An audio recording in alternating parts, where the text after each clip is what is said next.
Hi, kids. Hello. Welcome to another episode of Bad Pop Song, Thank you, Grayson. the show where Dan's cat sneezes. Also the show where we take you on a magic carpet ride into the world of musical cringe, movie, and TV reviews. I, of course, am Bo. Also Hi, Bo. with us is Dan. Hi, I'm Dan. This is Grayson. Grayson says hi. Yeah. And Grayson really wants you to go to badpopsong.com because there you can find everything Bo. Previous episodes, music videos performed by Bo himself, articles about other films, and everything that you could possibly need to get your bow on. All things Bo. Hi, Gray. Things to just bow your mind. Grayson doesn't want us to see me today. Hmm. So, anyways, Grayson really wants to know. Yes. What are we talking about today? We are talking about the Netflix anthology series Black Mirror. Oh. Particularly season 7, which is its current season. I was about to say, it's been on for a few seasons now. It has. Because I've heard of it, and I don't watch TV. Yeah, it's been on since 2011. Ooh. Yeah, and again, season 7 is recently dropped in the last few weeks or so. And I have been taking it all in. As I've done. I started Black Mirror, though, sometime around, not in 2011, but sometime around maybe 2016, 2017. Okay. So you're late to the party. Yeah. But and I watched I've watched everything just kind of out of order. Okay. Yeah, I don't want because you can watch what actually is Black Mirror. Black Mirror is dystopian sci-fi. It's an anthology series. It's an anthology series again, which is why you can kind of watch it out of order. Right. Yeah. Very few episodes hinge on the other episodes. Every story's different. Every character is different. And anyway, and they're all about sort of the not so distant future and tech gone wrong. Advanced technology, things advanced technology in its infancy, just going all wrong. And I some fans have called it sort of like techno paranoia. Yes. Yeah. That's good. I like that. It is sort of it's kind of a modern Twilight Zone. Yeah. It's sort of like, here's the twist. Yeah. Sort of things. And a lot of the times too, the end of the episodes are all somewhat bleak, and they all end in tragedy. So sort of leave the characters just sort of like just defeated or like what the fuck, but change for the worst. There are one or two hopeful that have sort of hopeful, less bleak endings. But and one of them is my favorite, but we can talk about that later. But I exclusively want to talk about the current season 7. So is this season particularly interesting that you needed to discuss it? I mean, I just found it particularly epic compared to all the other episodes. I mean, it's just there's something very overly produced and they're and just seem to be a little more drawn out. Okay. And maybe even a little, and in addition to that, bits of each episode is sort of a return to form, like a return to some of the earlier first and second seasons. But definitely these play out to be a little more season 7 particularly. Again, much more involved, bigger budgets. Okay. Yeah. But the creator and showrunner is I mean, this has been so successful for him that Charlie Brooker, that I think with each season, the more successful each season is, there's more of like a budget. But Charlie Brooker co-writes most of the episodes. And so this really is his child, and he's not backed away from it yet. No, not yet. Or has it been had it taken away from him? But no, this has been a very successful show for Netflix. So, so they're letting him run the asylum. But yeah, each season is a handful, maybe around 6 to 7, maybe 1 or 2 seasons with 1 or 2 more episodes. But this one is a solid 6 series, a 6 episode. I knew what you season. meant. Yeah, yes. They run anywhere from like 45 to 1 hour and 16 minutes, 1 hour and a half. They're almost like they're like short films. Yeah. So, but yeah, no, I also particularly like the actors in these in this season's episodes. Okay. But throughout the entire series, starting in 2011, I mean, this show has run the gamut of actors. I mean, you're talking anywhere from Emma Corrin to Salma Hayek to Josh Hartnett to Yahya Abdul-Mateen II, Damson Idris, the Snowfall guy, Letitia Wright, from Black Panther, Alice Eve, Mackenzie Davis, Gugu Mbatha-Raw, Domhnall Gleeson.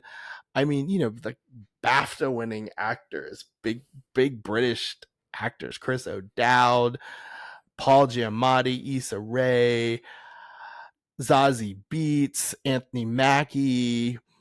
I mean, I could go on and on. I mean, this is John Hamm. I mean, this has Daniel Kaluuya. This again,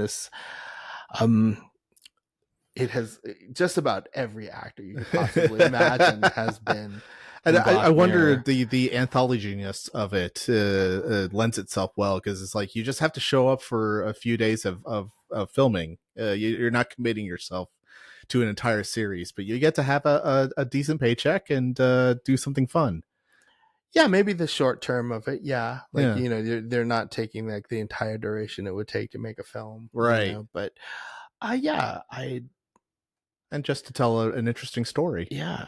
Billy Magnussen. Oh my God, Kristen Milioti. I mean, yeah, just everybody you could possibly think of, British and American alike. But but this is a British show, a British produced. Yeah.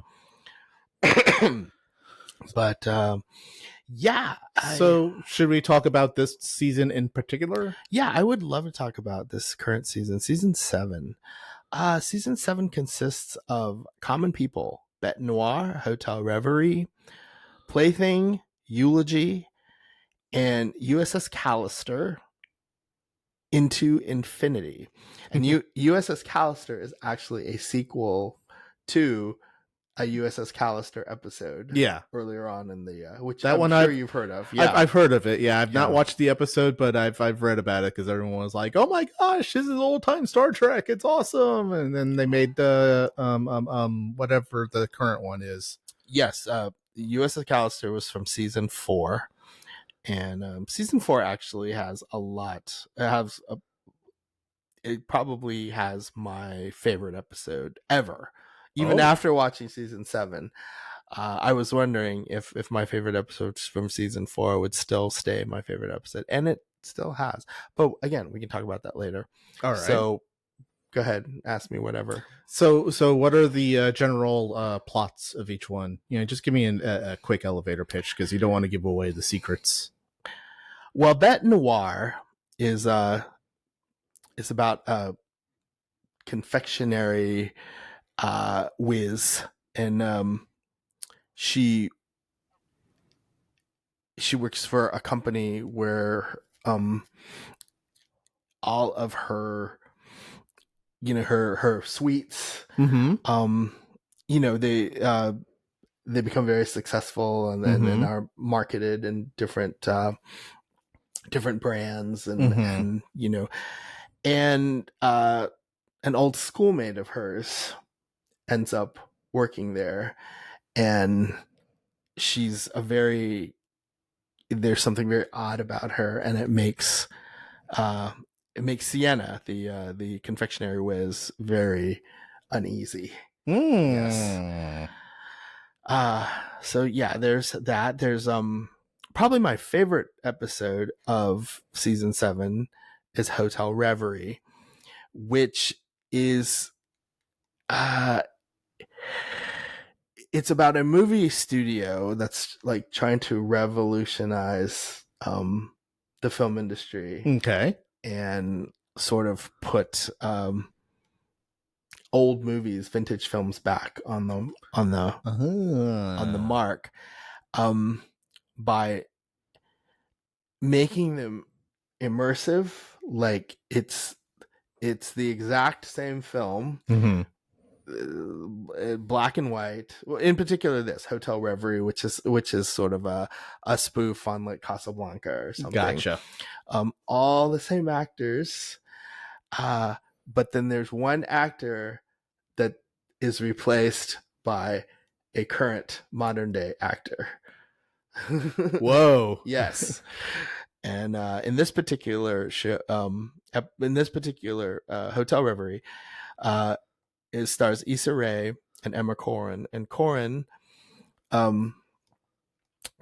plays a character in this sort of, in Hotel Reverie, this Casablanca-esque kind of movie. She's kind of like the Ingrid Bergman of the film, I guess. Okay. And Issa Rae, who plays Brandy, who is she's already a famous established actor, but she feels like she's just getting typecasted and she wants to do something different. And I also believe she's also sort of exploring her own kind of identity. So she actually gets cast in the male role of the original film. That's interesting. Yes. And so yes, and then you soon discover that these characters since you're watching the original film, right?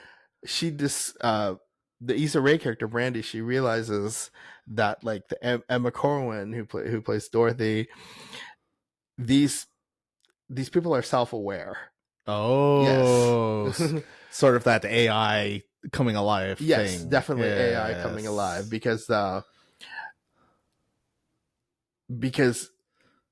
they know what to do. It's the same thing. They know what line is. They know what's supposed to happen next. But then there are like some technical difficulties, and then they get the Kimmy is played by Awkwafina, and Awkwafina is the sort of the head of this studio, and she's the one sort of overseeing this. And there's definitely, since this is in its infancy, they are having some tech problems, and that's when Brandy Issa Rae is immersed in this, and the tech problems start happening, and what's supposed to happen in the film is not happening. The actual original characters are reacting to that. Yeah. So that's when you realize that there's more going on there. They are self-aware. So ooh, that's creepy. Yeah. I hope I explained that. I think so. Okay. Eulogy, I think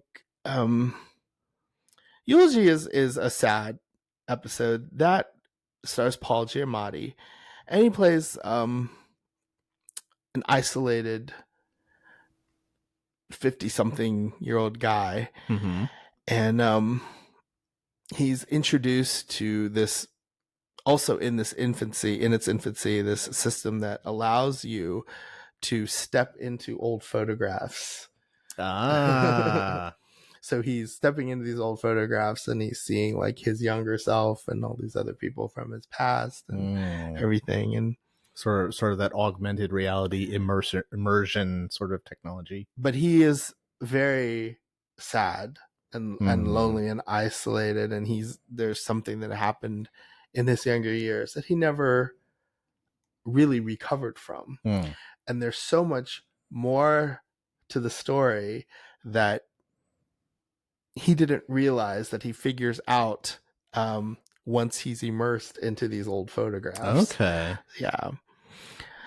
So yeah, those and then of course the USS Callister Into Infinity was a lot of fun. And I don't know what how much you know about the original USS Callister. The USS Callister, from what I understand, what I've heard, and I don't think I'm giving away anything. Basically, it's I'll give it away. It's fine. These are coworkers of a particular boss who put them into a virtual reality thing. Yes, which is the USS Callister. Yes, thing, and just sort of made their lives miserable. Yes, there. He tortures them. Yeah, basically. Yeah, he's the captain, and then they're all like his crew members. Yeah, and, but they themselves are the real versions of them actually exist, and now there's newer versions of them in this. So there's a split off at the end of that first episode. Yeah, and then this current season, the USS Callister Into Infinity, sort of explores more of that. Yeah, what these characters have been up to since they went on their own, right? And wackiness ensues. Yes. From what I understand, it's poking fun at Fortnite and that sort of thing, as opposed to Star Trek. It also, yeah, it does. It is. It pokes fun at Fortnite, but I also think it pokes fun at Star Trek. Okay, it's still there. Yeah, definitely. Yeah, they haven't completely abandoned their because they still beam up, and they still they still have the communicators, and they have all the space things. And the there's just other wackiness going on that needs to be explored. Yeah, and there's a Captain Kirk kind of a character in the first one, and so yeah, those are kind of the episodes that really stood out for me in season 7. Yeah. So yeah, where can we go? Well, let's see. I mean, you've already talked about notable actors, notable directors, or anything like that stand out to you. Any up and comers that have been in these episodes that you think are cool? That I haven't actually researched enough of. That's okay. As far as like directors and things like that, I've kind of been more like obsessed with like the actors that are in it, because some of these episodes I think were jumping off points for a lot of these actors. Like it got them recognized, for. But because some of these episodes have they have like cult followings. Yeah. I mean, I even have a Black Mirror T-shirt based on based on my favorite Black Mirror episode. But yeah. Aha. Well, let's see. I gather you would show this season, because we're talking about this specific season. You would show this season at your 24-hour film festival. Oh, I would make it like a Midnight Madness. Yeah. Because of the cult following that Black Mirror has. Would you show all 6 episodes all night long, or would you only show like the good ones? That's a good idea. No, I think I would probably handpick. Like maybe 3 of them. Try to keep it short so that people aren't there until the wee hours of the morning. Yeah, and because they're long episodes. Yeah. They're I mean the longest episode is like over an hour. It's about an hour and a half. So yeah. A film in and of itself. Yes. So since this is a TV series, how about you give me a star rating for the series as a whole, and then a star rating for this season specifically? Season as a whole, it's 4 stars. And I'd probably give season 7 like 3.5. 3.5. 3.5 stars for season 7. Series as a whole, 4 stars. Not as good as its best season, but is the best season still season 4? Of season 5 I think season 5, I believe, or maybe it is season 4. Whichever one season that your favorite episode is. Yes, I am checking that right now. Yeah, season 4, yes, is I think my favorite. Definitely, it has some really. It has "Hang the DJ," which is my ultimate Black Mirror episode. It has you have Metalhead is really good because Metalhead it's like the Scottish Moors, and it's a woman who's trying to survive in a land full of like these robotic dogs. Oh, yeah.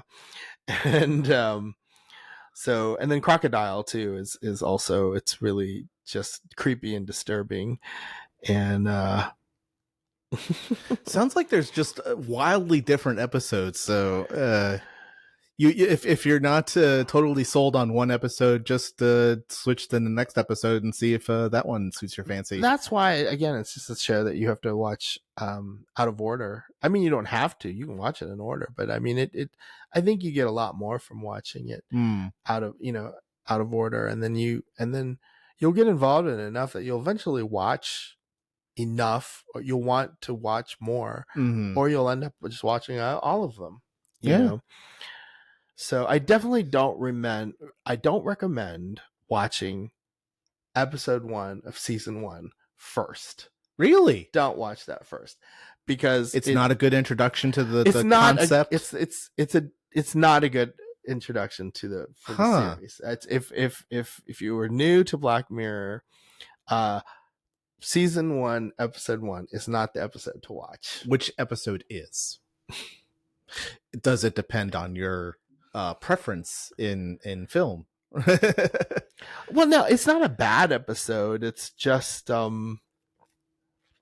it's less techy, and I mean it is about tech. It's about like but not so much. It's not a good example of the type of story it tends to tell, right? Say that again. It's not a good example of the story, the type of story that other episodes have. Yeah, it is a little different. It's like a one-off compared to so many of the rest of very different. Interesting. Yeah, it's very different, and it's the first episode of the first season. So start with episode 2 then. I wonder if anybody's made like guides for if you are a fan of this film, you should watch this episode, and this episode. I'm sure. Well, didn't they do that with like the Star Wars films? Probably. Where you watch it out of sequence? Well, that's out of sequence though, because you're trying to tell a different story depending on what order you watch it. Oh, right. That's you're right, because it's not anthology. Yeah. In this particular one, it's like I'd like to watch. I'm a big fan of the movie Aliens. Well, here's the episodes that have Marines or whatever in it, or laser battles or something, or I am a big fan of horror films, so these are the episodes you should watch. Yeah. Oh, well, there's plenty of that for sure. Oh yeah. Yeah. It's just you need to know what they are. But yeah, National Anthem though it's really strange, because it's just it's about like a prime minister, and there's like this kidnapping scandal with the princess and things like that, and it's again, it's just a little weird. I don't find there's not any tech in it. So just not a good example. But that next episode and the episodes on are all they're all more of what the entire series is about. It's just tech. This not so distant future, dystopia, tech gone wrong. Yep. Yeah. Interesting. Are you more frightened of technology after watching this series? No. Or just apprehensive? No, not apprehensive. It's weird. It just most episodes they just make you sad. Aww. Because the tech in it is very revealing of like people who either design the tech or revealing of the people that are like utilizing the tech, you know, but they're all sort of part of the society where the tech is kind of mandatory. It's the common thing. It's what everybody else is doing. What everybody else is expected of you. It's what everybody else is doing. Like the entire history of you, for instance, an episode 1 series, where people series 1 episode. What did I say? Backwards. Yes, it's like the 3rd episode of the 1st season. The entire history of you is about people having access to like memory implants. Oh, and everyone. You can choose not to have it, but everyone will kind of look at you strangely, you know. But yeah, you have like these memory implants, and then you can replay them like on your television or something. And that's where that's the thing about the entire history of you, because, you know, one of the characters, Jonas, is enlightened to his partner, things about his partner that he didn't know about, and you know, but now that he has access to her memories, he's like finding out. I mean, that's the whole thing of the series. It just makes you feel very sad and uncomfortable, except for, you know, those 1 or 2 episodes, particularly my favorite, which I feel like I want to talk about. Go for it. Yeah. So in season 4, there is an episode called Hang the DJ. Hang the DJ is a line from the Smiths songs, Panic. Okay. You know, Panic on the streets of London. And then there's that huge long vamp that hang the DJ, hang the DJ. Which has very little to do with the episode. Oh, okay. But it's basically about this not so distant society where it's like people don't have like cell phones, but they have like these round, like sort of circular devices. They kind of just remind me of like those things that like restaurants give you when you're waiting for your table. Yeah. But they're just white and round. And these devices tell you, we're going to connect you with a person, with a partner. Oh. And then you're going to be with this partner for however long. We're going to tell you to be with them. And then we're just going to keep doing this until we actually pair you up with your ideal partner. So, so it's called the system, and the system, you know, it from all your experiences, from all the people that it's hooking you up with, it records that system, and it's supposed to be like this almost 100% proof system of hooking you up with the right person that you will eventually end up with, and then you sort of leave that society together. Okay. But Hang the DJ is one of my favorite episodes. First of all, it's one of the more hopeful episodes. Okay. It has a happy ending. Happy-ish. It stars one of my favorite actors, and this is actually the show that I was introduced to her. Her name is Georgina Campbell, who's also in one of my favorite horror films that's come out in the last few years called Barbarian. But anyway, Georgina Campbell in Hang the DJ plays Amy, and Joe Cole plays Frank. And Amy and Frank are paired up at the beginning of the episode, but only for a very short time. Oh. And they're set up with different people in between that. They're together for maybe about 30 some hours. And then after being set up with other people in between, they get set up again. Oh. And then, but they've always had that connection from the very first meeting. So of course they're very happy to be, you know, that they seeing each other again. And they both decide not to, and because there's a definite connection and a chemistry between them, they both agree not to look at their expiration date. And that's kind of the whole jumping point of the episode. But yeah, it sounds sweet. It is actually very sweet. Yeah, because you sort of realize that they're in the simulation that's like testing them. Mm-hmm. Yeah. And I think, you know me, I like really sweet, mushy, romantic stuff like that. Yeah. And so yeah, I Hang the DJ is my favorite episode. And sounds like a delight. Yes, absolutely. But yeah, I want people, if you've watched Black Mirror previously, and haven't started season 7, I encourage you to do that right away. And I answered your question, right? About the movie? Yeah, it would be a Midnight Madness, I think. And then probably 3 episodes. Yeah. Your favorite episode, Hang the DJ, what star rating for that one? Oh, that's 5 star. That's a 5-star. Yeah. Perfect. It's perfect so episode. well made. It's so well written. Nice. And the dialogue in it is just so real. And, you know. So if you're only going to watch one episode, that's the one you should watch. Wow. It all depends on what your proclivities are. So hopefully somebody has made that guide to say, you know, I like this film, so you'd like this episode. Yes, indeed. Hopefully. So yeah. So Black Mirror. Anything else you want to? No, you've stated your case that why people should watch this show. Oh, good.